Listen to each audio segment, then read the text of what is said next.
It's time to rock. Welcome, ladies and gentlemen, to the Sunday show. It's my pleasure to introduce to you, if you're a regular to the channel, you'll know who he is anyway. He's been on the channel. How many times, Jim, have you joined us? I've lost count, maybe 2 or 3 times, I think. Yeah. At least, Brad. I think, Jim's been...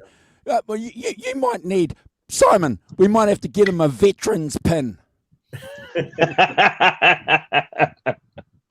Indeed, but part of the team, Jim. Oh, well, very kind. That's the main thing. Yeah. Well, good to have you on board. As I post, Jim. Yeah. Cheers. Yeah, good to see you. Yeah. I need another Brit against these Southern Hemisphere dudes.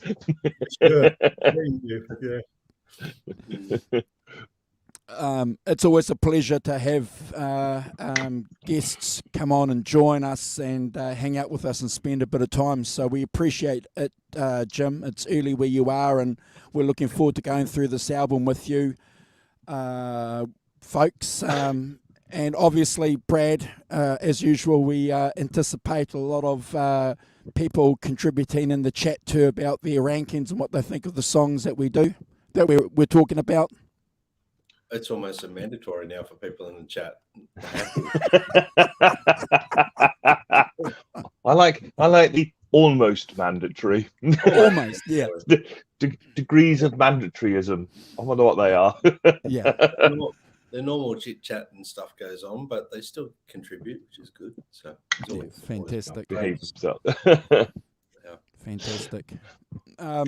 So, guys, we've got a couple of things, as usual, that we want to talk about before we kick the show off. In particular, I want to do a shout-out to Bob, who joined me yesterday on behalf of the channel, and we had a great show. As usual, Brad and Simon and Jim, you have this agenda. You have this set list, Brad, a set list of everything that you're going to go through. How did it go? Oh, I think we got up to point 2. Oh dear. But it was a great show, and it's got nearly 1,000 views already. So fantastic. Good work, boss. Good. Great show. Yeah. Thank you, guys. But clearly, people were there for Bob. Bob's a big gun, folks. Yeah. Bob Wooten in our industry. And he said something that was really, really, really interesting, guys, that I didn't think of, that I want to share with you before we continue our shout-outs, if that's okay. He said that he went to a guitar show and all these people came up to him and recognized him from what he does on YouTube with Ramon on Ramon's Guitar Show. Guitar Show, yeah. And then he was, trying to work it out, and then he realized, well, because he's orientating in that field, in that group, in that cohort, if you like, well, of course, people are going to know him. So he said, you need to think about that when you're doing things on social media. I said, oh, okay. Yeah, that makes sense. Yes, totally. Nobody's going to recognize me around here. Well, not for this show anyway. I'll get recognized anyway for other things. Oh, we can easily change that. Change that. Andrew, I was about to say they know him for other things, like the picture you generally show, the clickbait one, where he's sitting there.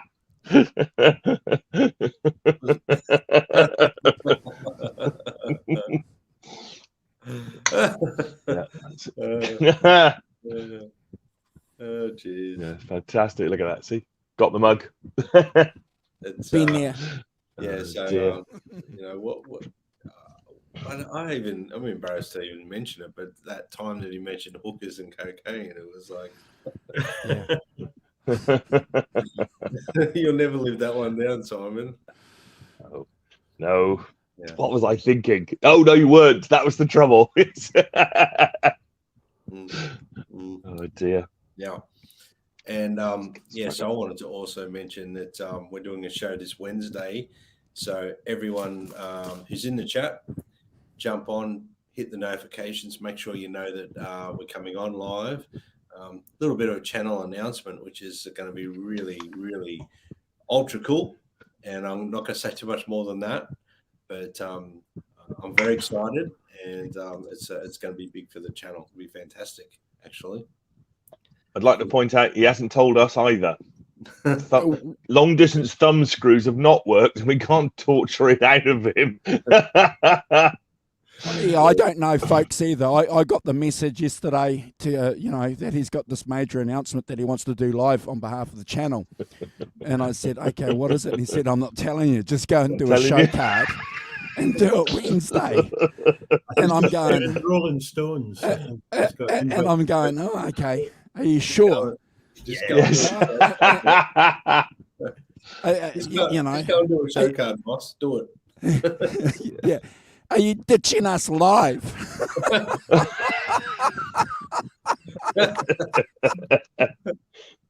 No. I'm not going to throw anyone under the. You know what? Yeah. Okay. Well. Just remember, this is Hotel California. You can check out, but you can never leave. Just saying. You aren't that lucky. Believe me, you aren't that lucky. Not going nowhere. All right. Oh dear. Well, I've got to shout out before we start, and that's to Alan Garber, whose birthday it is today, I think. So happy birthday, Alan. Yeah. One of the other members of the team. Fantastic. I hope you have a great day. And a fantastic birthday. Yeah.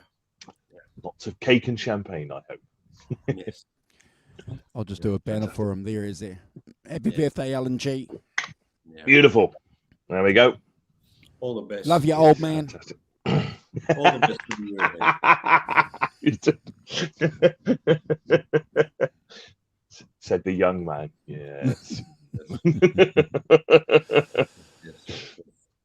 I think that's it. That's all the channel business. That's all the. Shall I say hello? Shall I say hello to the people in the chat? Why not? Why not? Because we got some people. Lovely to see everyone. Jimmy Ray Hawkins. Good morning, Jimmy. Greg Roberts June asking me if I'm the real Simon Williams. I am, but not the only one. Holly. Good morning, Holly. Got the mug. Good coffee in it. Fantastic. Derek Clatton. Morning, Derek. Thanks for joining. We've got Ellen, of course. Good morning, Ellen. Hope you're well. Jonas Halberg. Good morning, Jonas. We've got anyone else? Yes, Holly. We've bought the Jazz Thunder. Be afraid. That's nice. So hopefully, I think that's everybody. Hopefully, I didn't miss anybody. Shout me if I have. Great to see you all. Fantastic, and thanks for joining. Getting up early or staying up late. It's really nice. Yeah. Fantastic. Yeah, brilliant. Thank you for joining us. Okay, so we're going to change things a little bit, ladies and gentlemen. We're going to have a bit of a collective conversation here on the introduction on this album to try and save my voice. It's a little bit better than what it was yesterday, but it's important that we crack on and get to the rankings of the track of the album. I'll say this though, guys, before I hand it on to who's going after me with the conversation on the intro. You, Rock Professor. Okay. So the album came out 69. There's a couple of good books, ladies and gentlemen, that you guys can get if you want to get some really good in-depth information on Free, and in particular Paul Kossoff. There's this biography here which came out a couple of years ago. Fully recommend it. We'll do a book review on that on another show, and another biography. And Jim, there's an excellent documentary on YouTube where the surviving members of Free talk about the development of the band and where it went. And Brad, obviously, the tragedy with Paul Kossoff is mentioned in some detail. So go and check those out, folks, if you want to get some in-depth information on this band. I fully recommend it. I'll say one thing, though, that this album, when it came out from my research, Jim, I wasn't aware of this, but when it came out, it wasn't highly appreciated by the rock critics. And I know that the rock professor always bashes me over the fingers and the knuckles with his iron ruler, because he likes to remind me that back in the late 60s, the English music media were pretty good. They knew what they were talking about now, so we shouldn't judge them, Brad, on the standards of the writers today, which are pretty bad, in my opinion. But it wasn't anticipated. It wasn't received as well, I think, as the record company and maybe the band members thought it was going to be. But like a lot of albums, Rock Professor, after a while, when the fans appreciated it and understood it and where it was coming from, it became, a classic pretty quickly, didn't it? Yeah, it's Free are funny because those first two albums, the first album is very much like their blues album, just pretty much a straight blues rock album, almost the Led Zeppelin template. It's a great record, tons of sobs. Check it out if you haven't. It's a really good record. But it's pretty much as straightforward, isn't it? Straightforward blues rock thing that we come to think of in that era. Absolutely one of the defining, albums for it. This album does a lot what I think a lot of bands did in those days. The difficult second album. You spend your entire life, in Andy Fraser's case, not much of a life, but writing the first album.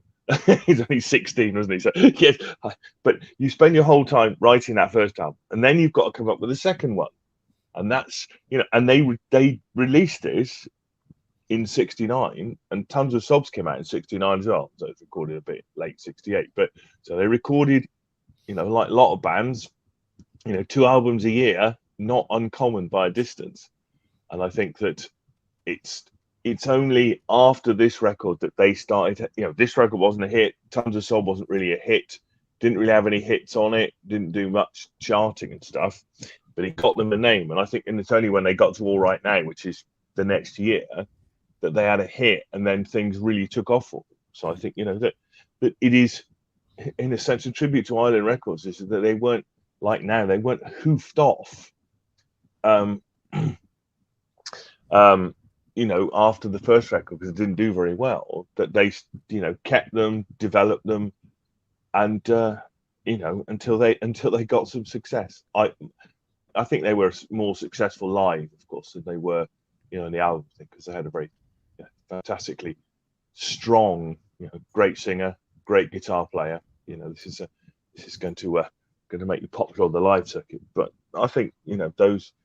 And as we'll get into this album, this album is a sort of them investigating lots of different areas. It's not just another straightforward blues rock. It's a bit, I suppose you could say it's following the Led Zeppelin template, which is introducing more folk elements and things into it, acoustic guitars and things.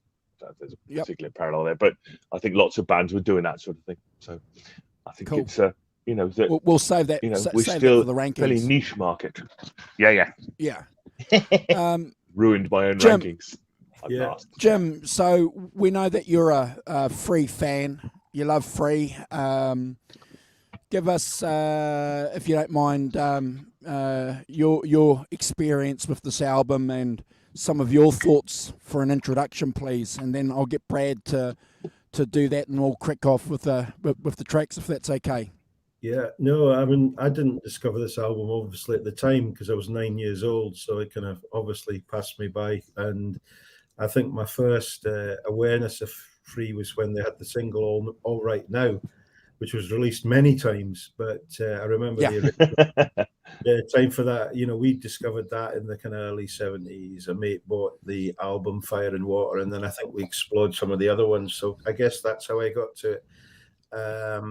I was going to say something similar to Simon about, I mean, I think you could make a case for Island Records probably being one of the coolest record labels, you know, at the time. You know, they had what a roster of talent that they had, you know, across different genres, you know, obviously Bob Marley, but kind of bands like Traffic, which I think obviously had an influence on this album. Certainly a member of Traffic plays on one of the tracks here.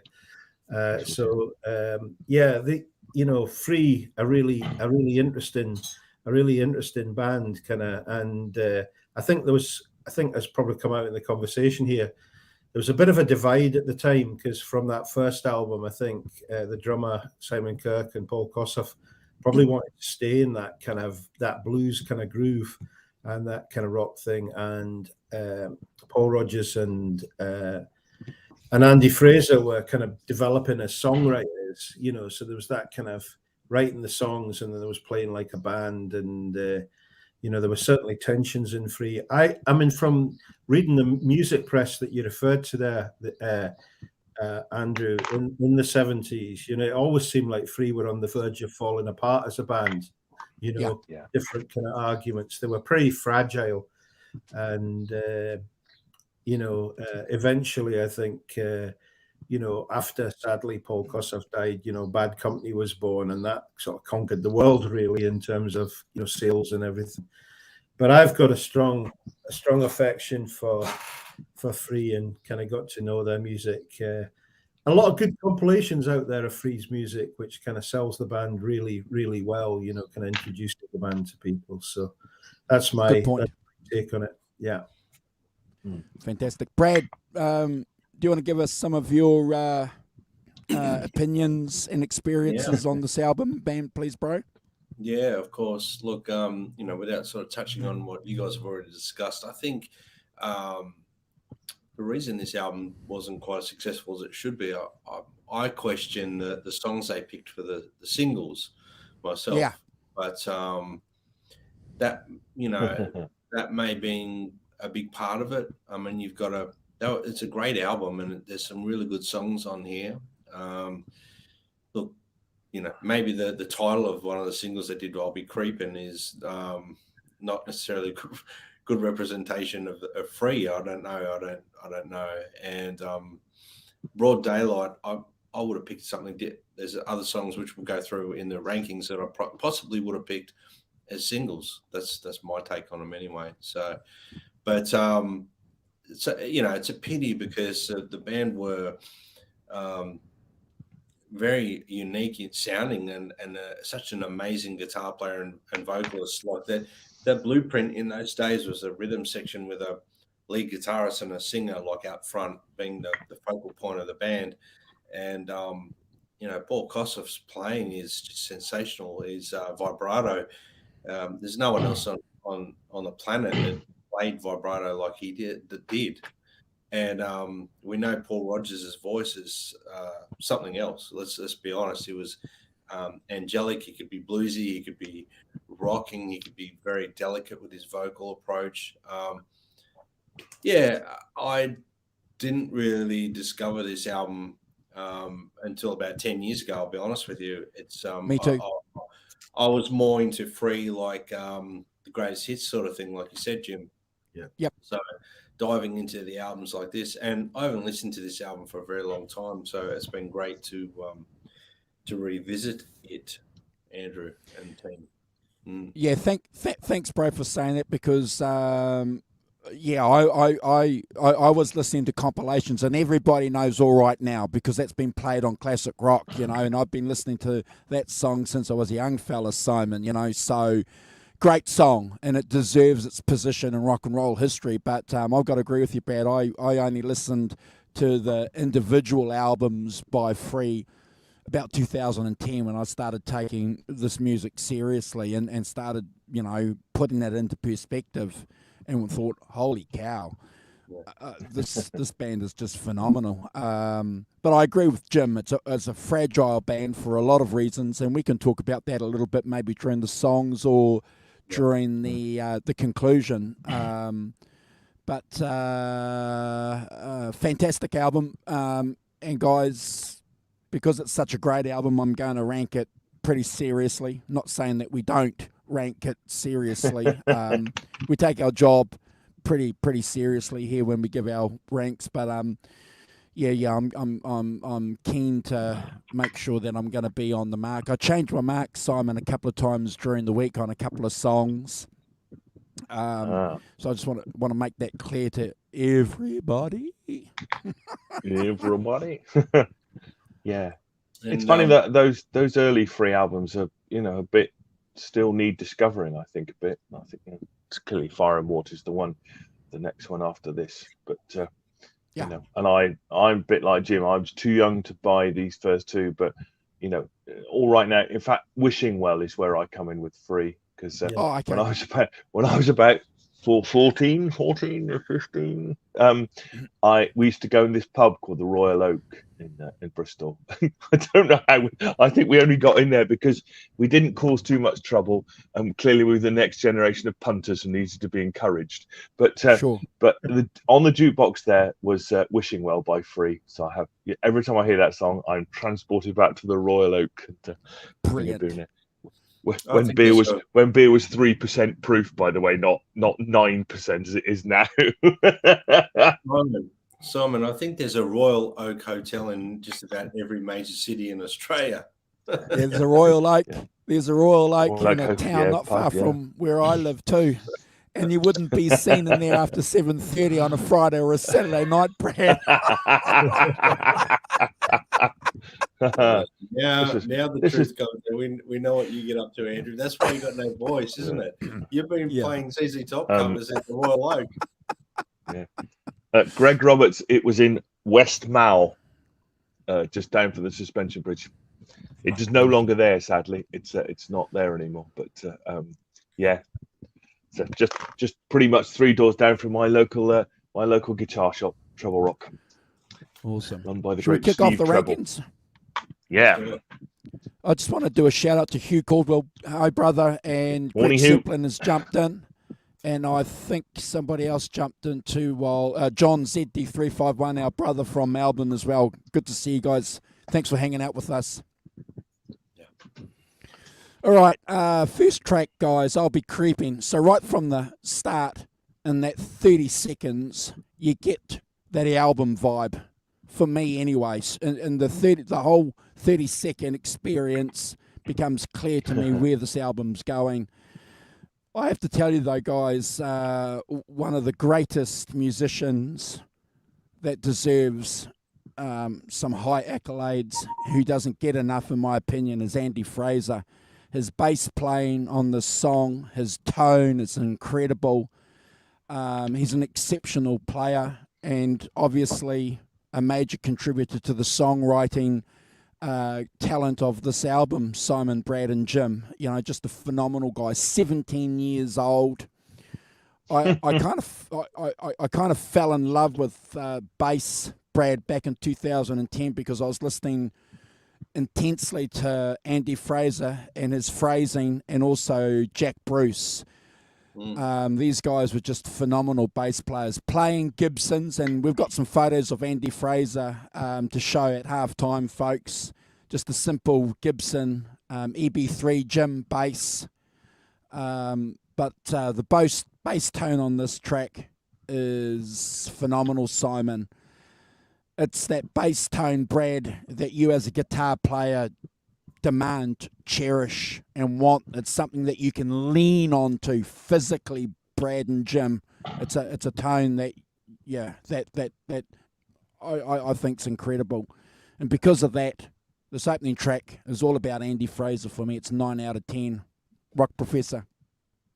And then it's Jim next. Oh, sorry. Jim.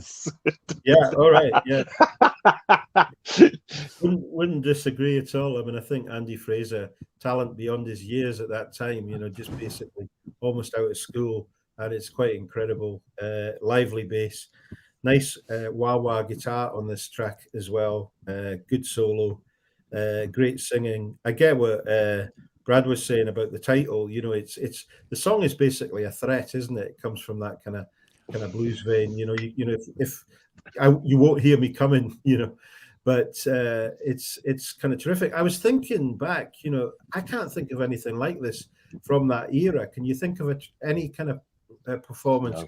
Not like they've copied anyone here. I think, if you were hearing this song, not many people did go out and buy it. 20,000 sales, I think, initially of this album. You wouldn't have heard anything like this before, from other artists. They certainly weren't copying everyone. There's a real sense of groove, and for me, I totally agree. I have the same score, 9 out of 10 for this. So great overall track, and I think very original for the time. Yeah. Brad? My next guys, yes. Yeah, you're Brent. Yeah. I agree with both yourself, Andrew, and Jim. I love that wah intro as well. I love that. But Andrew, that thumping bass, it's very solid. You've already highlighted that. I'm just backing you there, mate. That's that's the highlight for me as well. To be honest with that wah guitar, it's beautiful. Very solid drumming. Paul Rodgers, his voice comes in so strong and soulful. His vocal approach and the way he sings is something that it's almost like he's almost like a soul singer, singing blues, and I love that. I love it. Even bands in the 90s would, like, say, the Black Crowes, that had that same approach. They had that soul sing vibe with a bluesy rock thing, and having Paul Rodgers, fantastic. Great guitar tone, very catchy melody, great guitar solo, it's screaming, and the tone of the guitar, just fantastic. Paul Kossoff is a fantastic guitarist. I think the bass line, but also Paul Rodgers' voice in this sounds fantastic. I had to give it 9.5 out of 10, gents. Never skip. Simon. Yeah, it's an interesting opening track. I think I think that thing that Paul Kossoff does, that kind of arpeggiated kind of thing that he does, that's kind of, I don't hear anybody else doing that. I'm like Jim. I was thinking about this last night. I was driving home, listening to it, and going, so clearly there is a link in that kind of blues rock thing. It's based in the blues rock thing, but it has, they've managed to carve out all teenagers, a unique sound and a unique way of doing it that's not like anybody else, and that's fantastic. I think that kind of, as I say, that perpetuate guitar riff thing that is uniquely Kossoff. I don't think of anyone else quite playing it in the same way. The other thing that struck me is that fantastic backing vocals. I mean, I think that one of the things we ought to say, I presume it's mainly Paul Rodgers doing it, but I think he's the only vocalist on it. But fantastic, and remember, kids, doing it all live. No auto tune. You have to go in and sing it, and then go and sing another track and sing another track. And I think they're really well done, fantastically well done. And he sings beautifully, those backing vocals. And I think that they really give an extra element to this track. It's a very passionate bluesy solo. Kossoff sets out the template of what Free are. I think they're really well. And the other thing I'd say about it is that there's so much space, isn't there? There's so much space. There is no. They don't. You have a bit of rhythm guitar, but it's not a huge big rhythm guitar thing, and then a guitar solo over the top. It's that kind of space, and then all that space around each of the instruments and the vocals and stuff that I think is really different from any record you hear now. And as I'm old, I like that a lot. I like that breath, that, but they clearly produced it with their ears, not with their eyes, as we do now. I heard somebody else say that quite prominently. Stole my idea, like Rick Beato or someone else said that. Anyway, but I think that's really important to say, that got their own sound, and it's a fantastic, and they're not scared of that space. They're not scared of, they don't need they need to fill it up and things like that. And Paul Rodgers, what a voice, as you said, Brad, as you said, he's got that soul element to it, isn't he? That is kind of unique to it. I too gave it a 9 out of 10. Great start. Fantastic track. Andrew. Brilliant guys. And everybody in the chat seems to be hovering around that 9 mark too. So fantastic. Great point, Brad, about the Black Crows connection too. Interesting connection. I like that. I like that as an archaeology. Second track, folks, is Songs of Yesterday, and again, this is where I'm going to mention Paul's effortless vocals and sort of follow on where the Rock Professor and Jim and Brad came through on the first song with his vocals. I too agree, that soul element, but that's not foreign or alien to English guys, except for the Rock Professor, who is the alien. He's the only alien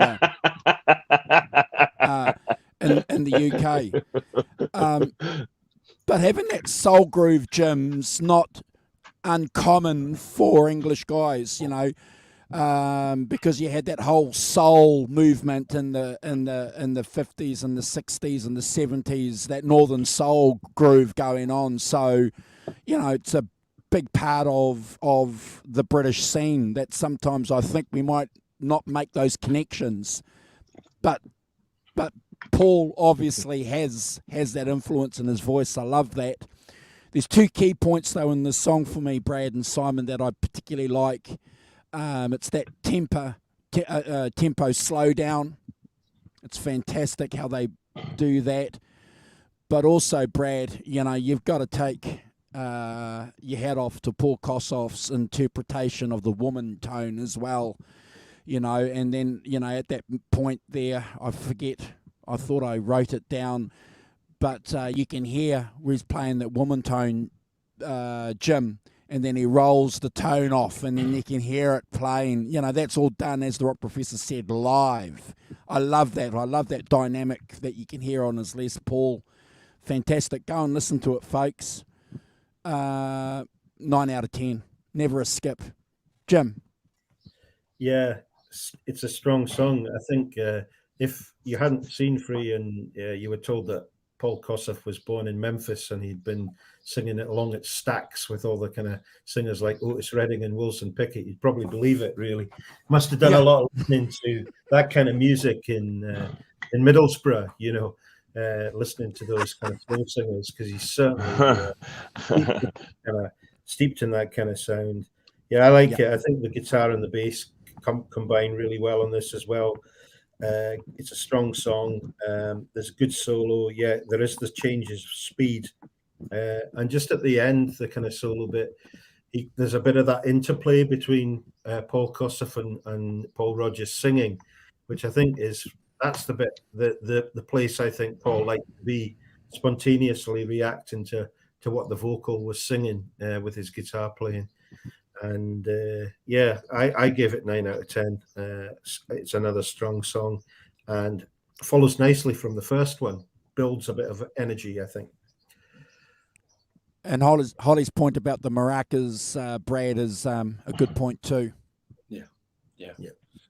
Well, for me, Song of Yesterday, there's some funkiness going on in this song, and that's got a funky vibe. That the bass, the playing, the drumming, with some really slick guitar playing over the top. I think Paul Rodgers again sings fantastically on this. Some lovely guitar playing throughout the song, the licks throughout the verses, the halftime feel, very catchy the way they've done it. And like you said, Andrew, I put here great woman tone. And then when the song picks up and he slams it back into the bridge pickup, it really takes off and bites in. It's exciting. His Paul Kossoff's playing, his vibrato makes it exciting for me. And I love the song. I gave this one a 10 out of 10. Never a skip, gents. Rock Professor. Wow. Yeah, cool. That's good. Yes, it's led by the bass again. So picking up on Andrew's point from the first song, Kossoff, Andy Fraser very strong on this, on this album. Nowhere stronger than this. And I think we should point out that as we go forward, that Andy Fraser is he's like the John Paul Jones of Free, isn't he? He plays the piano, acoustic guitar, rhythm guitar. He's the one who's playing all the instruments that aren't the lead guitar practically, as certainly on this record. I think that's worth prodigy. noting. Yeah, well, they all slightly were, weren't they? I think well, that's Paul Kossoff was only about 18 by this time, so not exactly a veteran even at this time. But that solo guitar in the left speaker, and then they changed the rhythm to half time as well, and then back again. And any song is better with a Shakespeare quote in it, isn't it? So all the world's a stage. So if you're gonna steal from the best. And just picking up on your point, it occurred to me that about the soul singing stuff. That of course on their first record they covered "The Hunter" by Booker T. Yeah. Steve Kropp and all that. Which is and those guys operate in that that Otis Redding soul tradition as much as anything else. So I don't know whether Paul Rodgers took some of his cues from people like Otis Redding, but one feels that he did.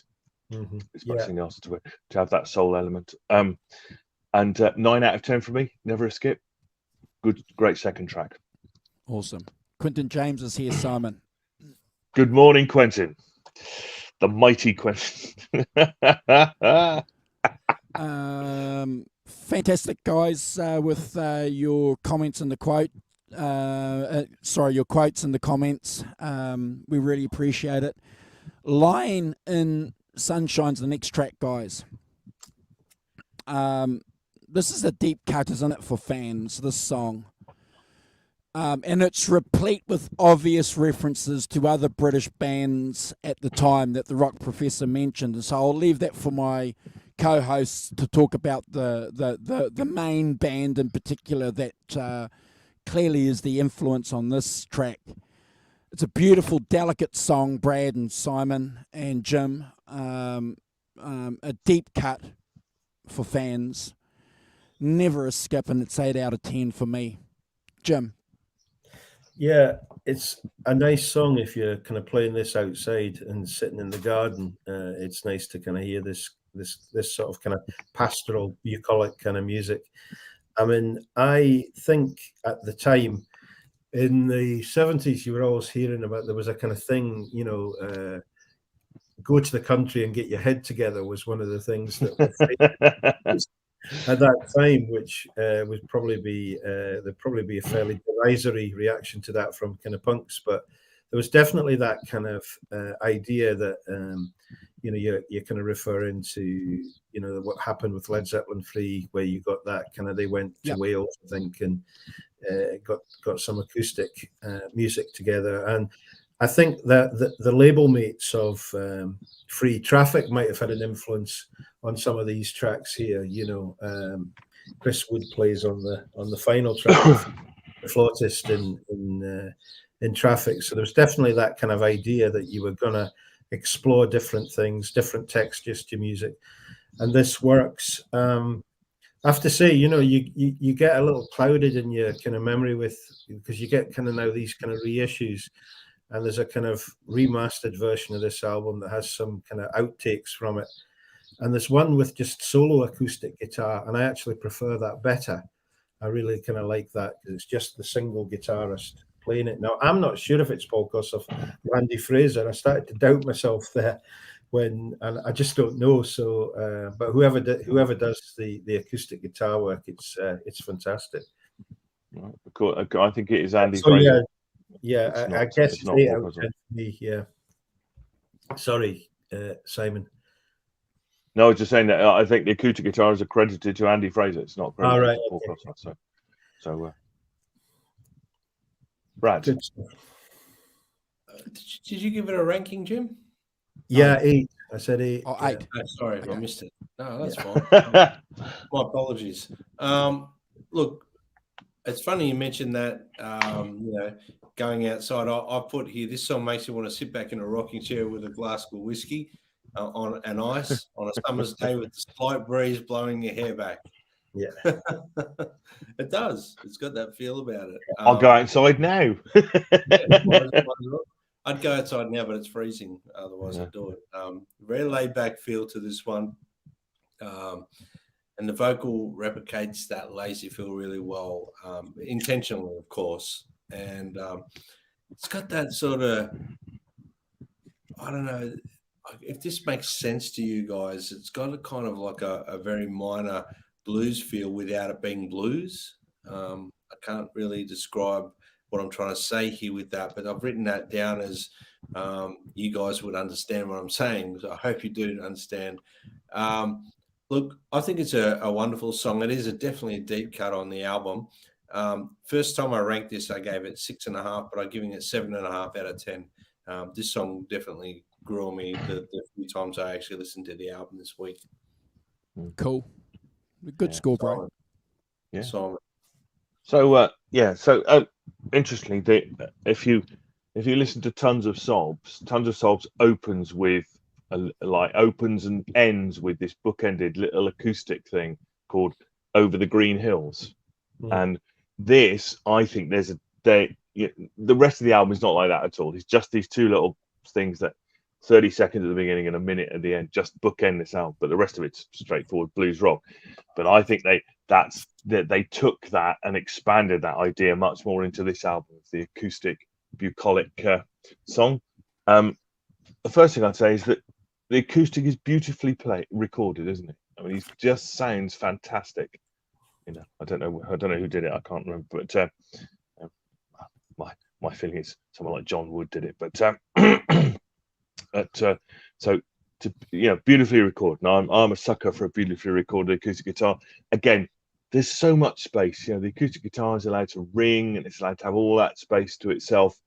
And I think that's really important. There's no, it's not compressed in any way. There's not 15 other instruments on it, kind of elbowing it out of the way.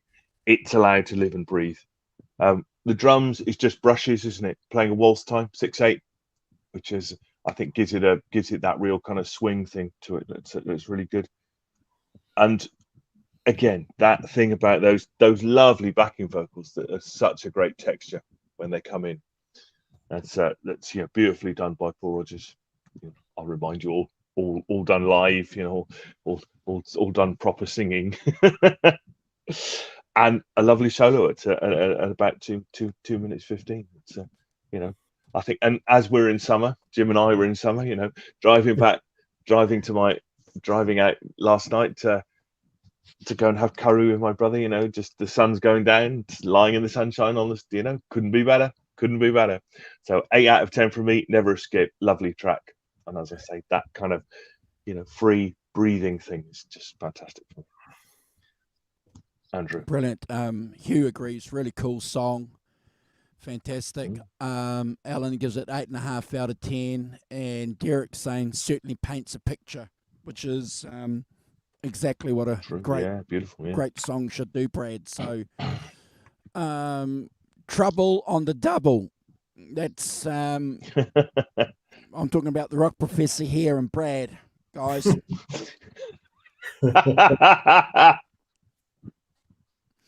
Trouble on the Double. That could be Brad's next backing band, Brad Cook and the Troubles on the Doubles. sounds like something when you've had too many drinks, too many doubles. Yeah. No, he's Australian, mate. They have triples over there. They don't do doubles. Right. Even the triples don't touch the sides, Andrew. Yeah. Back to work. Okay. Trouble on the double. Paul is cooking here, guys. You know, great set of vocals. Clearly, you know, like a lot of these albums that we talk about, there seems to be something about the vocalist that gets better and better with some of these tracks. And for me, for my ear, I can hear Paul getting better. And certainly this is the track where it's starting to get interesting. Fine guitar solo, Brad. And I love the percussion. I love that snare snap that Simon Kirk gets on this track. It's fantastic. And I've made a note here, Holly, of the maracas too. So you can't beat that, can you, Simon? Whether it's the maracas or, but you know, that added percussive sound that I first heard, I think consciously, with the Rolling Stones. You know, when they were doing it, you know, with Beggar's Banquet and Let It Bleed. When I was a young boy, love it. 8 out of 10, Jim. Never a skip. Yeah, it's good funky opening, good kind of strong track. Rocks and it's funky at the same time. I think I kind of hear. I mean, I think the guitar playing is really worth highlighting there from Paul Kossoff. I do hear a bit of Clapton and Cream in that. You know, I think that kind of influence kind of does shine through a bit, particularly on this track. And I think Paul was a fan of Clapton. I think after making this album, they did go and tour in the States with Blind Faith.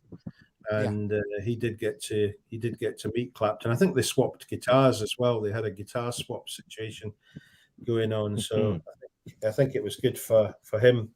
I think these tracks. I think it's interesting. I mean, we've not said anything about the production of the album. The guy that started off producing this album was a guy that worked from Ireland called Guy Stevens. And, of course, Guy Stevens. Yeah, he was London Calling for the Clash. Yeah, interesting character, and I think Not the Hoople.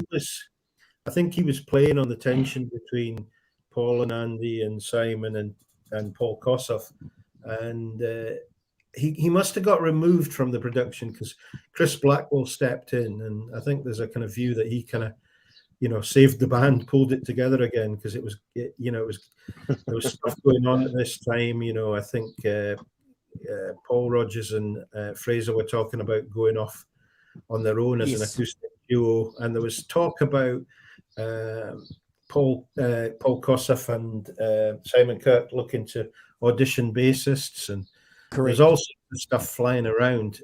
So you're thinking about that as the mix of this stuff's going. We've got these, some acoustic tracks and some of these rock and funk tracks. There were really a lot of tension in the band, but adds to some creativity, I think, as well. So for me, this track, I think, is an 8 out of 10 again for me. I think there's some great stuff in it. I mean, probably give it 8.5 for the guitar, which I think is outstanding from Paul Kossoff. Good point, Jim, about that. And Paul Rodgers talks about that too, folks, that he should have stepped up as in his position as the lead singer of the band, but never really saw himself as the leader of the band. But it's interesting, Brad, how these guys can look back and reflect and see where they could have fixed things. But good point, Jim. And they talk about it in this book here as well, that Blackwell certainly understood. He knew what was going on. So thank you for raising that. That was going to be part of the conclusion, but we always love talking about, no, it's fine. No, bring it in because that's what it's about. But he certainly saved this band. 100%. Yeah. Brad. Trouble on Double Time. I love that intro. And when the drums and bass come in, to me, it has a bit of a Hendrix feel. I don't know if you guys picked up on that. And Paul Rodgers' voice is very versatile. He sounds like a bluesman on this through and through. Great drumming, great bass playing. Paul Kossoff's playing smoking guitar solo. And I did note there's a Clapton influence there, 100%. Yep. Great guitar tone as well. And without touching on anything else, you guys have already said properly. I give this one 9 out of 10. Never skip, gentlemen. Rock Professor. Ooh. Yeah. High score. Yeah, Yeah, I like it. Interesting. Yes, I mentioned the that the maracas. I think to me were like the tambourine is on the Motown records. You know, it's right up the front, right in the middle, kind of Great. You know, Yeah. which is really good. I mean, it is really good that as a kind of production technique of giving it sort of that swing and that movement. Good point. And then mixing them right up, which is clearly what the Motown did with the tambourine. I'd say that also there's some piano on it, just some basic piano on it, just kind of basic piano chords. It's not just backing it up, or not very. It's not it's not flashy piano playing. It's just a few chords, just to give it an extra bit of a bit of texture. I think that's really cool as well. I think not overdoing it, not underdoing it, just again having that kind of spacey, funky feel. I think it's uniquely free. I don't think any other band quite did it in the same way as they did it, and it turns into a waltz at the end. It goes back to that 3/4 thing at the end, which is cool. I give it 8.5 out of 10. Never a skip. Good, great track, and again a contrast from the last one as well, which is interesting. Andrew. Just looking at the comments, everyone's boy. This chat's cooking tonight, guys. Look at the comments from Holly, Alan. Everyone's obviously influenced a lot by the album, so it's great. Mouthful of Grass. Interesting song. Do we call it an instrumental, even though there's some vocals in it? I am. It's an instrumental. It's an interesting piece of music, Brad. I'm just going to say that. I'm going to give it 7 out of 10, only because it's interesting, Jim. Yeah, Never a skip. Yeah, there's probably not a lot to say about it. There is harmony sort of vocals on it, layers. It's pleasant. It kind of goes nowhere. Not particularly any kind of real kind of sense of purpose in the song, which is maybe what they intended. I don't know. I think probably I hover about a 6.5 on this. It doesn't really bother me. It doesn't excite me. Yep. I think it probably it needed a bit more work. When I first heard it, I thought, is that a track that they've recorded and they were going to put a vocal on it late? They had a kind of a melody line that they were going to add in or something, and it never got recorded. But I don't think it was. But it's not certainly not the strongest track in the album. But I wouldn't particularly skip it. I just listen to it, but I don't. Not excited by it. Brad. Well, I think maybe they had more than a mouthful of grass when they. Yes. Thank you. I was hoping somebody was going to make that reference. Thank you, brother. It definitely has a Pink Floyd vibe. But a mouthful of hashish or something. Yeah, so I don't know. I'm just going to. Never happened. Yeah, definitely. Feels like a bit of a Pink Floyd vibe to me on the intro of this song. I'm not sure if it was intentional or not. Some nice guitar playing in it. The vocals are angelic. I put beautiful piece of music. 8.5 out of 10. Oh, Brad's ranked it quite high. Yeah, well, it is, as Jim said, it's a vibe thing, isn't it? In the right circumstance, as I say, we've got summer here and stuff, sitting out. It's, Brad's a closet free fan. I've never said I wasn't. I know. But so what? I think that it's an interesting. Clearly, it's on the end of side one, so you've had 3 pretty strong tracks. And then you've got this little instrumental to end it. It's got that kind of spacey sound to it. I like the multi-track vocals, that are singing. And I think again, Paul Rodgers doing a fantastic job doing that. Nice solo, and I gave this a 7 out of 10. Never a skip. It's I think it built. It's another part of that kind of slightly folkier element that we developed in Lying in the Sunshine. It has its elements, as we said, in the Over the Green Hills from the first album. I think they're just developing that as the different ways. And I agree with what Jim said earlier. You could definitely hear it's the traffic influence in here as well. I think that kind of bucolic vibe, getting your head together in the country. That's me. So I gave it a 7 out of 10. I think it's it has great beauty, but I think it's a vibe thing from that particular time. I think so yeah. We're at the end of side 1, Dr. Walton. So I think pictures. All right. Okay, folks. So bear with me. I'll get them up. So the photos this week, because we've got a midweek special show that nobody knows anything about. Brought to you by this fine gentleman. And I have to remind our viewers live and our viewers who watch on replay that our clickbait is our own. Yes, well, we try. We do our best. Right, guys. So this is the album cover. Clearly, the Rock Professor mentioned something in the intro that I said please don't mention live, but I think he needs to make that connection. Do you want to do that for us live, Rock Professor? What the Lord connection? Yeah. Yeah, well, as she's a New Zealander and so are you, I think it's got to be made that she copied this album cover for her album. Was it Cosmic Rays? Is it Solar Power? Or Solar Power? Anyway, yes, that's my New Zealand connection. Tenuous or what? And that's Jim's turntable and Jim's copy of the album. Judiciously studying it over the last 2 weeks. Yeah. And Jim has given us permission to use that photograph. Thank you, Rock Professor. Only once.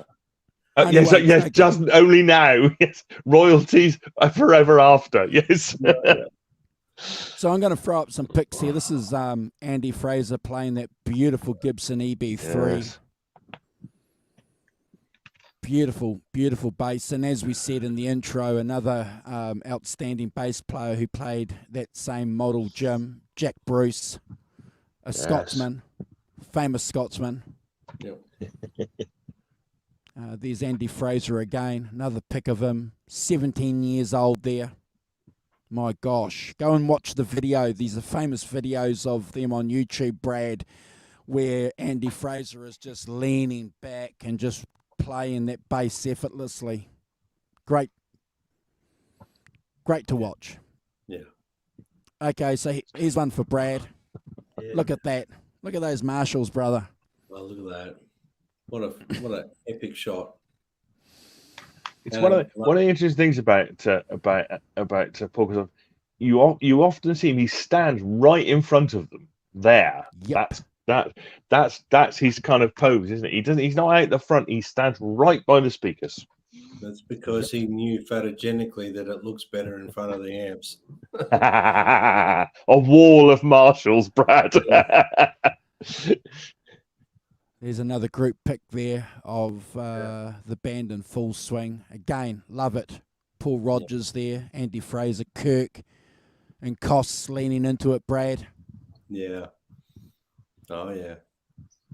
Yeah. But way back next to his speakers, not at the front. Jim, there he is. Great vocalist. Yeah. And Brad and Rock Professor, where's Koss again? Right next to his amps. Yeah. Mm-hmm. Right next to his amps there. That's a famous still from the video that's live, and we've mentioned this a few times live. If you go and watch that, you'll notice there's an orange amp one of the cabinets laying down on its face, isn't it? Yeah. On this video, it's so they're doing it for, you know, obviously not to muffle some kind of sound. Another classic pick there, of course, with his sunburst. Well, Beautiful. Faded burst. faded. Yeah. Look at Simon Kirk's small drum kit. Just those English cats with those just a snare, floor tom, rack tom there. That's all you need. That's all you need, brother. If you can play the drums, that's all you need.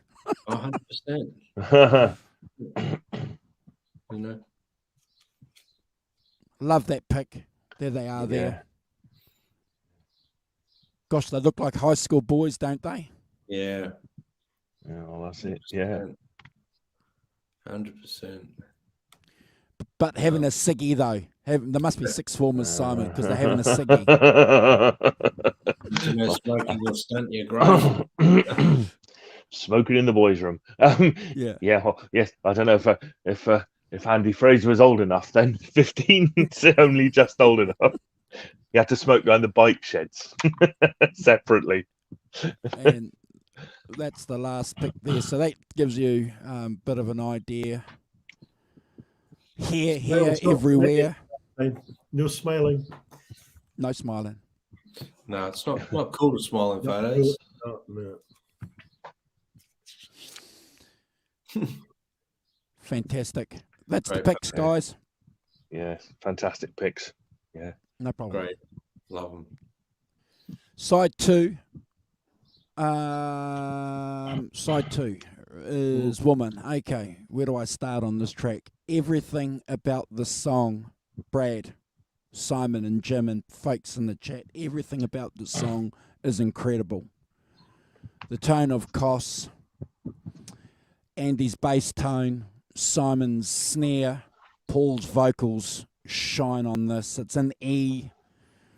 Many of us have probably jammed along to this track over the years, Jim. I'm sure you have. It's one of their best recordings ever. When I first heard this, when I was listening through this CD, I think I played this Simon at least 4 or 5 times.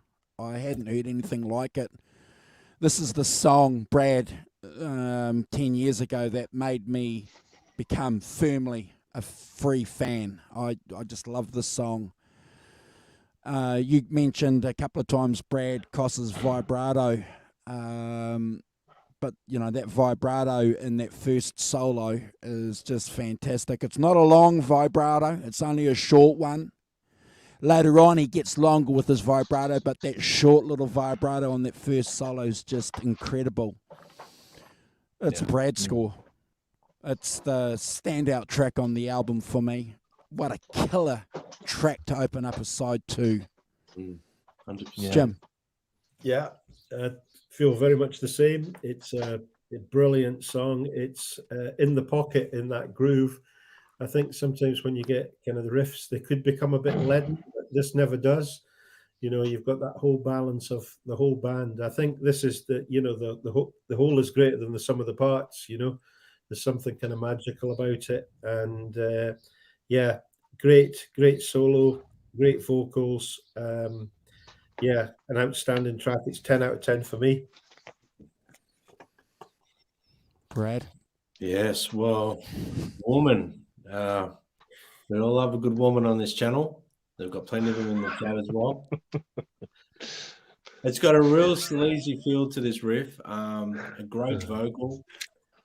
Great lyrics. I mean, I love it when Paul Rogers sings and his voice breaks up like that natural distortion. You know, when he gets that going, it's almost like no one else can do it like Paul Rogers. It's he's got that thing. It's like a natural compression, but it sort of distorts a little bit and it's thick. He's not forcing it. It's just right in that pocket. And the key of E is obviously a very comfortable key for him to sing in. The band's cooking, bass and drums are holding it down. while the guitar's keeping thick and sleazy. Great guitar solo, great solo, screaming, wonderful vibrato, like Andrew said. This should have been the single, maybe. Yes. Surprised Why the fuck didn't they make this the single? He's gone. He's gone. Potty mouth is back. Yes. Yeah, this should have been the single. And I said to myself when I was listening to this, and I read, a little bit about the album, but leading up to this, and I thought to myself, why in the hell would you not have this as a single? It just does not make sense. Nuts. But anyway, for that alone, this is the standout track on the album. It's a 10 out of 10. Never a skip. Rock Professor. Agreed. I think this is, you're right, it should have been a single, but I think that this is classic free, medium tempo, groove rocker, and kind of foreshadows, not in the same way, but the, getting it right with All Right Now. To me, it's kind of like, this is what we do. This is, this is how it works for us, best of all. And so this is, this is what we're going to do. And I think, this is like a template for All Right Now and Wishing Well and things to My Brother Jake, all those hit singles that they were about to have but hadn't had yet, kind of thing. I agree with you. I think I should have been the single, and I don't know why it wasn't picked. But I think you've picked out all the salient points, that it has. It's a 10 out of 10 for me, and never a skip. And it's it's a great opener to side 2. Well, there goes my conclusions between Jim and Brad. I've got... Have I ruined it for you? No. I'm just. Sorry, Gav. But I agree with you. Yeah, Brad. Nuts that they never made this the single. Just absolute nuts. Doesn't make sense, but anyway. A lot of things don't make sense 50 years later, 55 years later, whatever it is, 54 years later. Only. Next track is Free Me, folks. Let us know what you think of Woman. We're all on the money here. Your panel. We're all on the money on this one. Brad, is this the Come Down song? Hey, Andrew, this is the Come Down song from A Mouthful of Grass and Lots of Women. Okay, all right. Is there a concept going on this album that I'm not getting, Jim? Is this a concept album?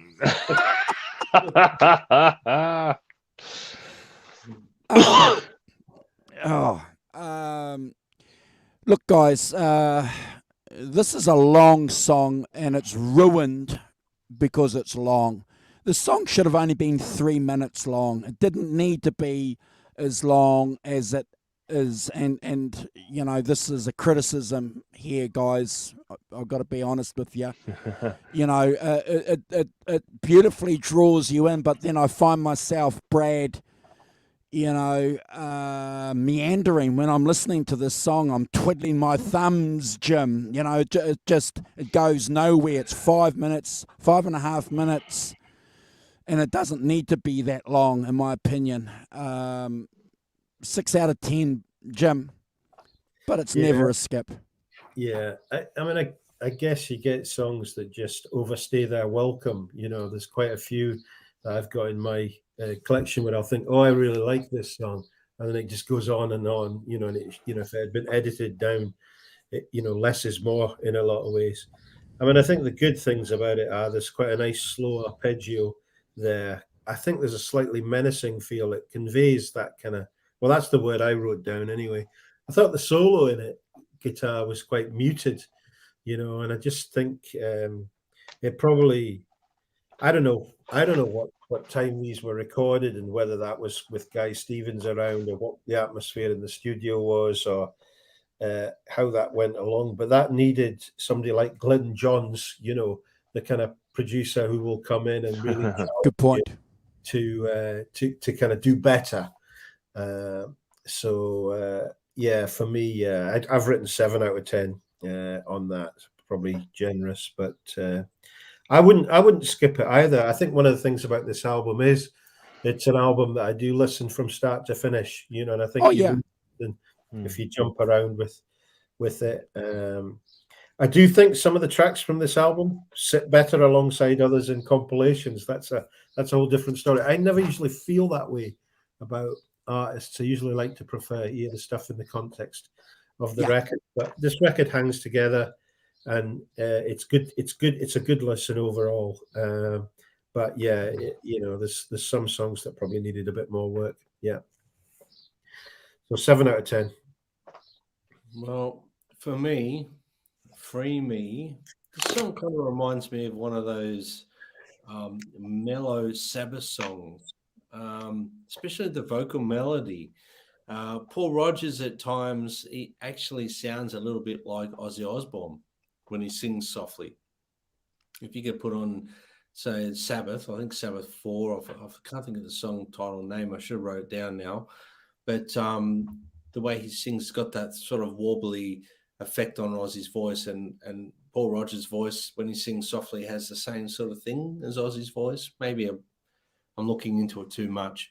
It is a beautiful song, great vocal melody, angelic sort of background vocals, some beautiful guitar playing.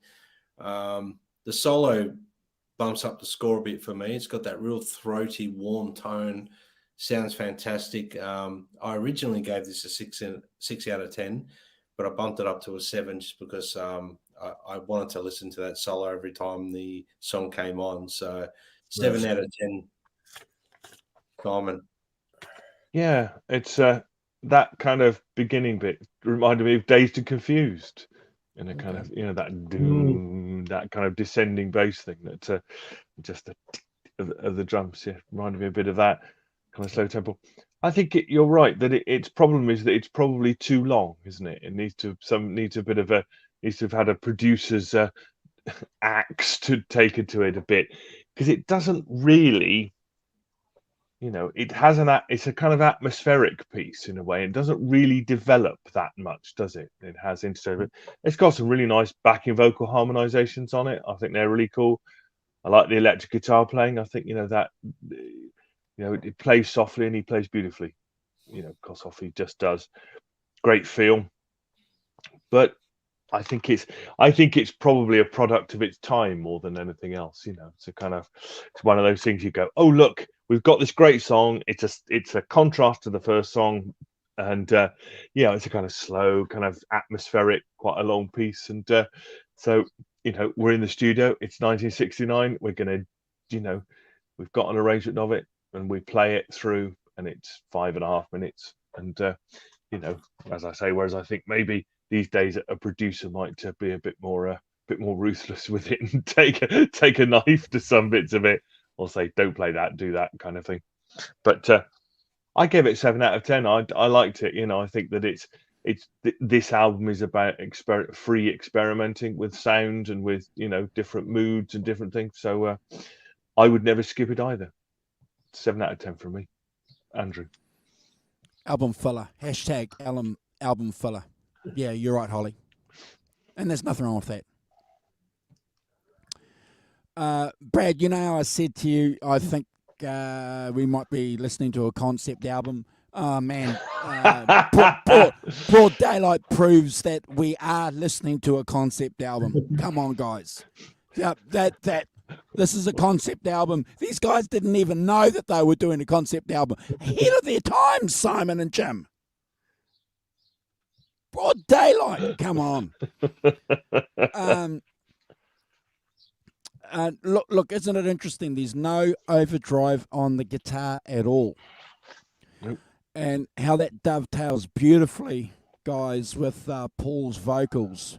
First time I heard this song, it was remarkable to my ears because it just didn't have that classic Kossoff tone that you would expect.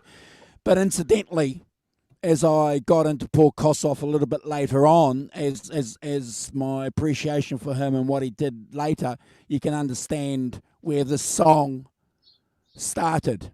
Does that make sense, Jim? You know, with some of the stuff that he did with Backstreet Crawler. Yeah. You know, so this is that genesis point for that tone for Kossoff. Interesting contrast that the rock professor likes to talk about. Is that double tracked guitar going on there? It's got to be on this track. Got to be double tracked. That solo, at least double track solo. Love that. 8 out of 10. Never a skip. Jim. Yeah, I like the way this song starts, kind of with the chorus. It's straight from the out of the blocks with that, which I think it kind of grabs your attention. You know, I think the guitar's good. I think the lyrics are a bit bleak. I used to feel that I had a few free albums when I was young, with about 13, 14. And, you know, sometimes I think slightly depressing, some of these songs. You know, they come across, there's a kind of slightly low mood in some of the stuff. You'd hear it. And when I was younger, I would skip tracks. You know, I'd want to get to kind of like Heartbreaker or something, you know, one of the Wishing Well were the things that attracted me. Over time, I like the more nuanced songs that they've produced. Broad Daylight actually is one of my favorites on the album. And I actually have given this a 10. I like it. I think the guitar solo is mixed quite low, but I like this track, and it's one that I play. I'd play all the time. Never a skip. I think it's a strong song, and nuanced. But you know, I think this was an album that they were working to forge an identity, and coming off the first album and moving towards Fire and Water and some other things, and a lot of things derailed this band as it progressed. You know, kind of with substances and things, but.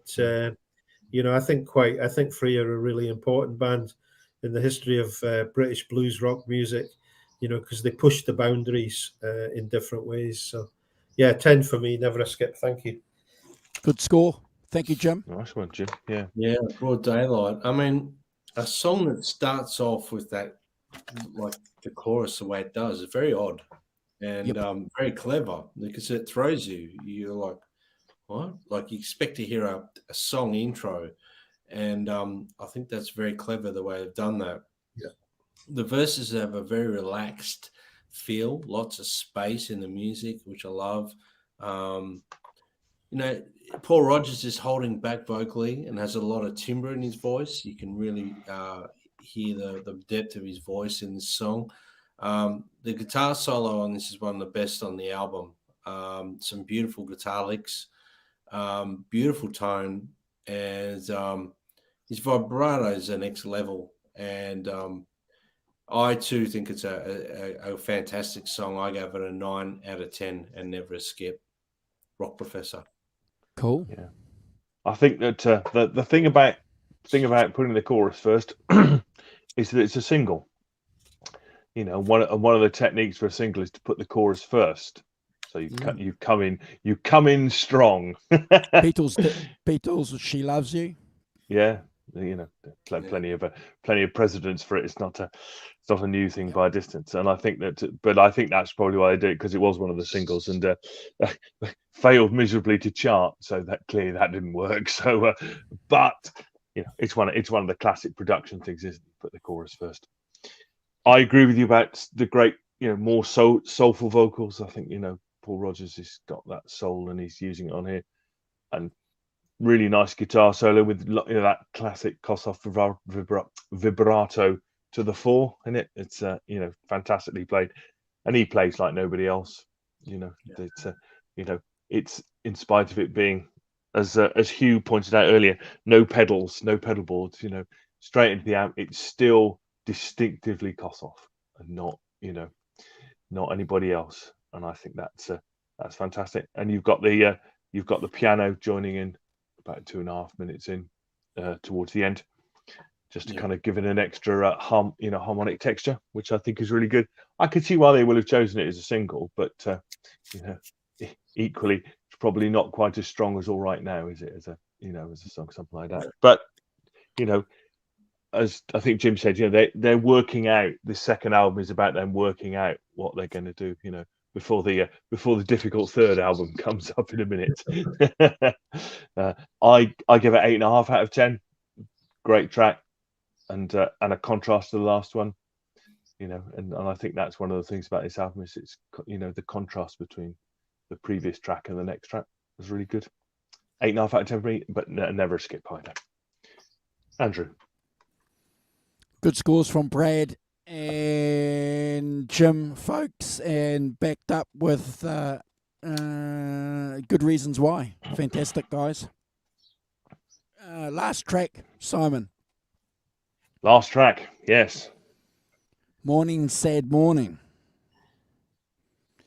There's something about skinny British cats, Brad, and acoustic guitars and flutes. If he said that once, he said it a dozen times. There's just something about I just it's a nice ditty, Simon. It's a disappointing track to end a great album. I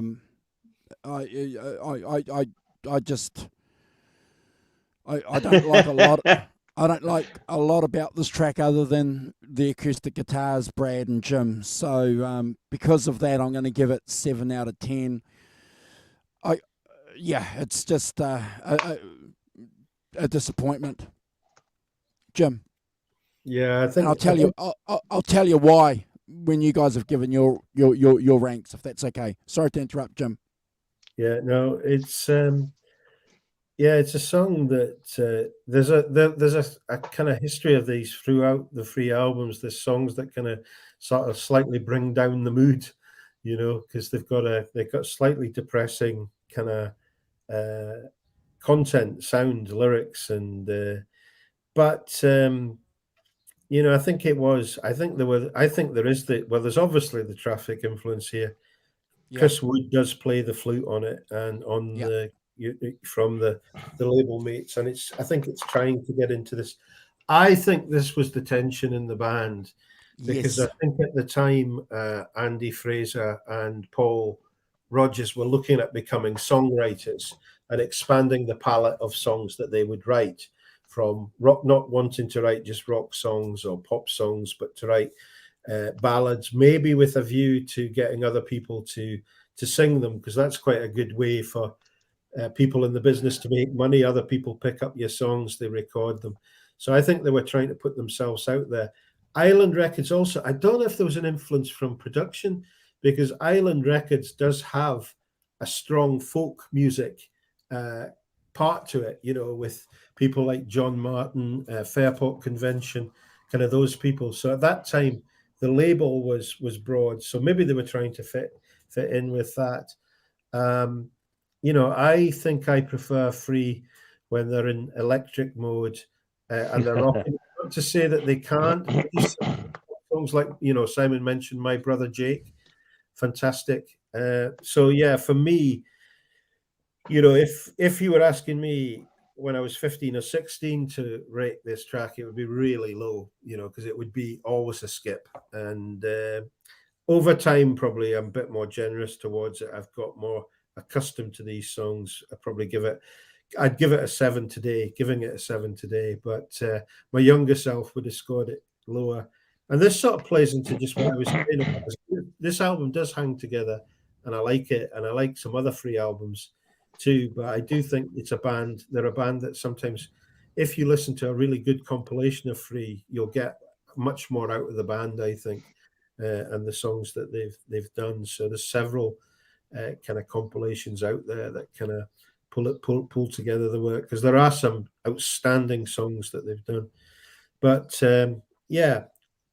overall for me, a good album, but it does sort of bring the party down a little bit at the end. So that's my comments. Good, Jim. Good. You're right. I think they were trying to come together as a songwriting duo, Brad, and this is the evidence of it. And Brad, give us your thoughts on the Rock Professors. I've got a few points here, not many. I've just put here wonderful arpeggiated sort of acoustic tones. That's given that I love the acoustic vibes there. Yeah. Some lovely soft singing from Paul Rogers. The flute adds a bit of color. So Yeah. in some points, a little bit of Jethro Tull vibe, maybe. I don't know. I'm sort of Yep. there. There's a good melody to the song, sad lyrics, heartfelt singing and BVs, but the rocker in me would have skipped this 100%, like Jim was saying. 100%. Yeah. But, obviously, as we rank these albums in accordance with the other songs on the album and whatnot, I gave this a 6.5 out of 10, but it would be borderline skip for me, this song. Yeah. Yeah. Yep. Yeah, I think it's a mood piece, isn't it? It's a particular thing, as you said, it plays into that kind of folk thing. Jethro Tull, Incredible String Band came to mind for me. Traffic also, I think, that it is significant that Chris Wood from Traffic is on here playing the flute.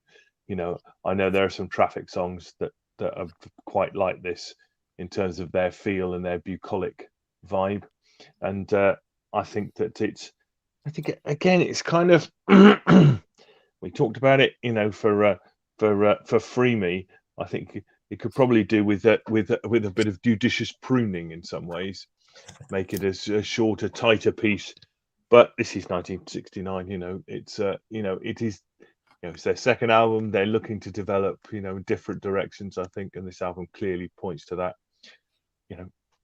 As I say, I think for me, it's has a kind of melancholic longing to it, but it's a mood piece, really. In the right mood, it's lovely. You can, it has tremendous the 3-part harmonies and the 2-part harmonies. The stuff that Paul does is fantastic. Beautifully in tune and beautifully in tune with the tune, if that makes sense. And I gave it a 7 out of 10. I wouldn't skip it, but I understand that it's a mood piece, and sometimes you'd be in the mood for it, and sometimes you wouldn't necessarily be in the mood for it. But that'd be my view of it. Andrew, Jim, you were going to say something, I think. Yeah, no, it was just when Brad said about Jethro Tull. I think around this time, Kossoff did audition for Jethro Tull. He went for a couple of auditions, and that was one of them. And I think he was also tried out for the Stones, I think. But Brad's obviously going to be following there very soon, I think. So, but interesting. I think it just shows the thing, and the Traffic thing. I was thinking of John Barleycorn Must Die from their album. That's very similar to that sound, but a better song actually. But traditional folk song, but yes, absolutely. Fantastic. On the whole, gentlemen, obviously it's a great album. I love this band. I think it's phenomenal. And look, maybe we should have started off doing it chronologically, guys. But we like to break rules on this channel, so I look forward to doing the rest of the free albums as we progress on the channel. Love the band. Paul Kossoff, huge influence, and one of the tragedies, isn't it? And it's a point that Andy Fraser talks about. The self-doubt that some of these young guys have, that these geniuses have, Brad. The fragile for a lot of reasons, and the comparisons that he was getting, between Clapton and Peter Green and Mick Taylor, and how he couldn't handle those connections or that relationship kind of, it's an interesting aspect of the band, Paul Kossoff. Great album. Thank you for picking it. It was a great pick, Andrew. Great pick. Yeah, I agree. It was a really good bit, and I sort of not listened to it for a long time, so kind of went back to it with kind of fresh ears, and you can hear it's an album very much of its time. It's an album of a band, trying to spread their wings, discover where their strong points are, and also taking in the context of the time in which it's produced, you know, with those other bands that we've mentioned and things, with the folk elements, acoustic guitars, those things, but still keeping that free rock thing going as well as a scene through it, you know, and sticking to their guns really in terms of, you know, how they wanted to do. So yeah, I really enjoyed it. I think it's a great album, and as you've said, it's an album that is worth taking as an album, not just the odd song here and there. You listen to it as an album. Oh yeah, 100%. But I do have to back up Jim's wonderful idea about the compilations that are out there, and there's about 4 or 5 of them, and they're great. And that's what I listened to first, Jim, when I first started getting into free. I forget the compilation, but it's like, wow. And then when you get serious, you realize, okay, this band's good, Brad. You got to go out and get the albums, you know, because anyone that's going to be serious about loving music and being passionate about it has to go back to the original albums. And that's why we do the show, isn't it? Because it's the album in the context of the time and where the band was going that we love to talk about here. Yeah, I liked that. Jim. Oh, sorry, bro. No, you were going to say something, Brad. No, I was just going to say, you know, I haven't listened to this album for a while, and this is the first time I listened to it in a while, all free for that matter. So after I finished my rankings today, I went and put on Fire and Water. Oh, because you know, it inspired me to go put Free on. So thank you, Andrew. It's I mean, I love Free. I just, you know, and Bad Company. I love Free, and just haven't given them the chance over the last couple of years. That's all. So brilliant. Jim, there's a question there. Do you want to give us a bit of a synopsis about the Jeff Beck tribute gig that you went to before we end the show, please? From Derek. Yeah, sure. It was great to be at the show. I went to the first night. It was 3 hours long, which is Eric Clapton's show is probably now just about an hour and a half, but he came on first and did some introduction with Jeff Beck's earlier stuff from the Yardbirds, and then there was kind of a series of guests came on kind of to play. A lot of guitar players on in the night. Ronnie Wood joined in his kind of usual fashion. Played really well. Everyone was good. The outstanding ones, Derek Trucks was absolutely out of this world with Susan Tedeschi, who's no mean guitar player herself, actually. She really, really solid. Gary Clark Jr. Performed really well. Billy Gibbons, outstanding. Did rock blues, played beautifully. You know, some nice stories about Jeff Beck, and your friend Andrew from Metallica, Kirk Hammett, was there sporting no less the Peter Green guitar. He was playing it. Yeah. You know, so you got to kind of. I think if you look on some of the clips, there's some nice pictures of that, and I can't be very kind towards him because, you know, the only thing I was thinking was if Peter Green was alive today, he'd be rolling around in his grave, really. But Kurt plays his style anyway, and I think he was playing a Jackson as well. And you know, I mean, I think everyone says he's a really nice guy, and good to be there. Some great vocalists, Imelda May, give us Joss Stone. An opera singer, Olivia Safe, was there. It just showed the breadth of music that Jeff Beck had kind of touched over his career, you know, and the kind of overwhelming kind of respect.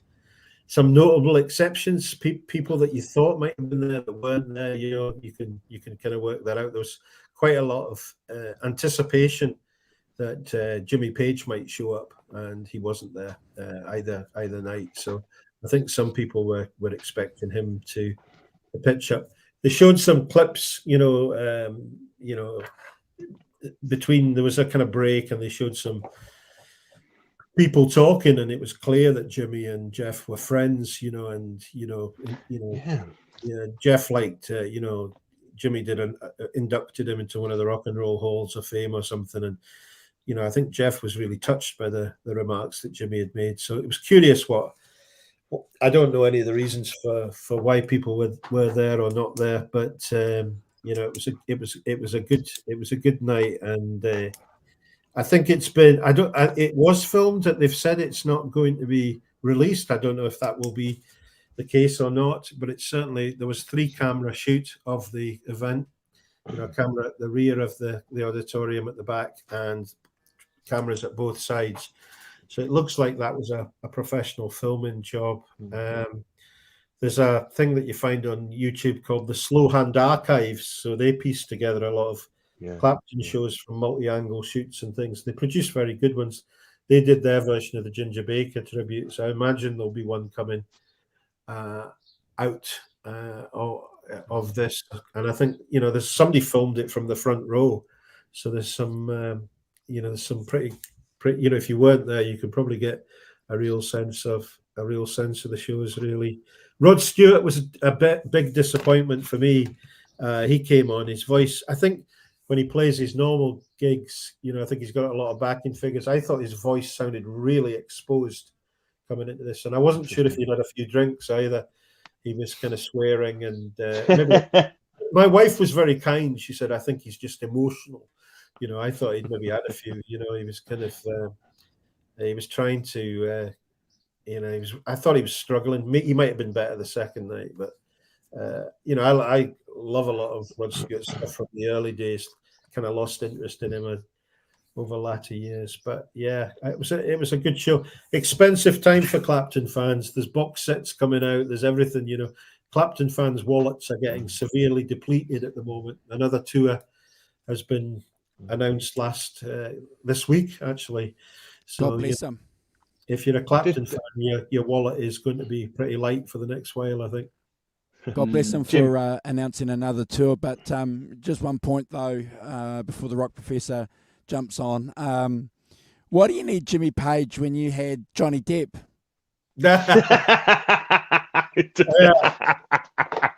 I think they turned the sound down on the mixes when he was playing, because in the room folks. You couldn't hear it too much. Really, yeah.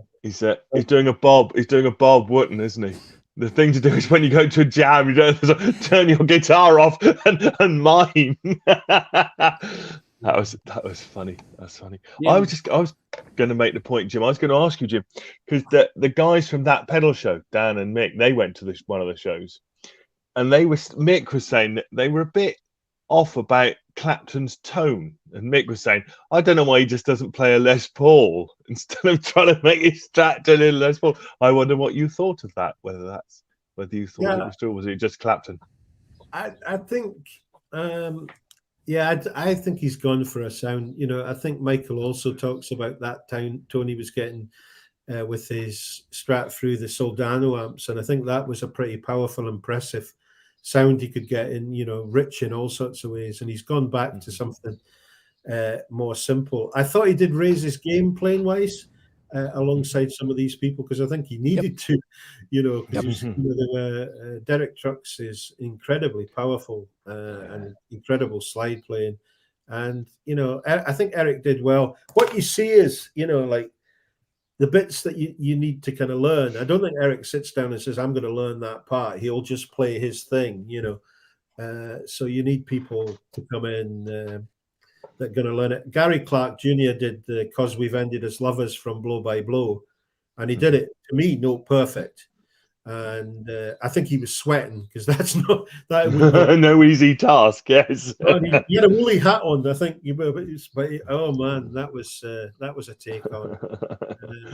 And some of the other stuff, that was the bit, like the stuff from the Jeff Beck group, "Let Me Love You," they played, Beck Spolero and those things. I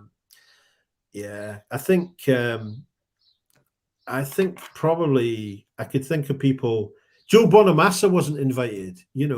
I think Joe Bonamassa could have done some of those Jeff Beck stuff really well. He's around as well, wasn't he? Yeah, I don't know why that didn't happen, but the other person, Jim, were weak on some of those songs. Shapes of, well, no, he didn't do that. Clapton did that as a kind of reggae version and stuff, but Yeah, I think it's good. Great to see so many guitar players on the stage for sure. I saw Gary Clark Jr. doing a couple of songs, and I thought he was fantastic. But I was shocked because I think Joe Perry was meant to be playing Yeah. at the show, and I saw him doing in his band a Jeff Beck song. Must have been preparing for the show. Was there any reason why he didn't turn up, or It wasn't. It wasn't. I was looking out for him as well, and he just never appeared. I don't know what this. I've never heard anything about that. So yeah, maybe something will materialize. But I think obviously there's bits of it that I think were under rehearsed. In terms of they hadn't had enough time to get together. But I don't think it was about being perfect. I think it was probably about honouring Jeff. Sure. I think that's the main Yeah, purpose of it. So I think nobody was expecting perfection. probably why they won't release it, because it was more about the moment than trying to do a commercial success thing or something from it. Yeah, it wasn't a commercial enterprise for sure. Good atmosphere at the hall. Good atmosphere. The other person I don't think it was Tal Wilkenfeld. She wasn't there either, was she? Interesting. It was Rhonda Smith was there. Jeff Beck's band were there, that his most recent band, including Johnny. But the woman that played drums though blew me away from Jeff's band. She was playing with John McLaughlin, and they did Jeff's Wired stuff. And the drumming, I'm struggling to remember her name, but she was extraordinary. There was bits of her playing. I thought, God, she's like Ginger Baker, She was just so good. Jeff could obviously spot talent. There's no doubt about that. But Tal would have been a great addition to the night, I think. Simon for sure, and wasn't there. So Rhonda Smith was the one that was there from the Jeff Beck. Anika Niles, I think her name is. That's the lady, yeah. Brilliant. She was absolutely wonderful. Just gobsmacked by her playing. Yeah, it's interesting that he's always had women in his band, hasn't he, Jeff? Yeah. History of it. Hats off to him for that. I can't understand why Jimmy Page wouldn't even just show up to attend, because I'm shocked by that, because they were so close. So, but anyway, maybe Eric didn't invite him. There were some famous people in the audience, though. Bill Murray was there, the actor. He was in the bar with people and stuff, and there's a few celebrities attended the event. As well as myself, obviously. Yeah, of course, Jim. Yeah. Yes, a celebrity in your own right. Thank you for the update, and thank you, Derek, for asking that. We were going to certainly get Jim's appreciation of that gig live for us. He'd been sharing some of those thoughts with us through messages, so appreciate that, Jim. Like I said, folks, at the beginning of the show, we've got a major announcement on the channel. Brad's got something that he wants to get off his chest.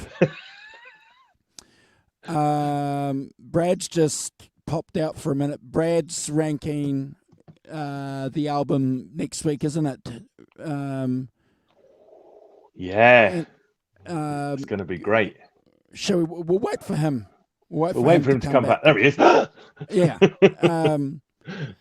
So do you want to let people know the album that we're going to be discussing next week, bro? Yes. Well, I think it's time to give Joe Walsh some credit. Credit's due. So we're going to do James Gang Rides Again. Awesome. Yes. Great album. So I'm looking forward to that one, guys. That'll be great. And the connection for you people that might be saying, what's that got to do with British Electric Blues? Because that's the underlying current of the show. He and we discussed this 2 weeks ago, didn't we? He deserves a place of honor because he made Jimmy Page buy a Les Paul. Yep. And he made Phil Townsend buy a Gretsch, didn't he, Simon? Yeah, absolutely. Yeah. Well, is electric, blues based. 2 out of 3 ain't bad in my books. Not necessarily British, but who's counting?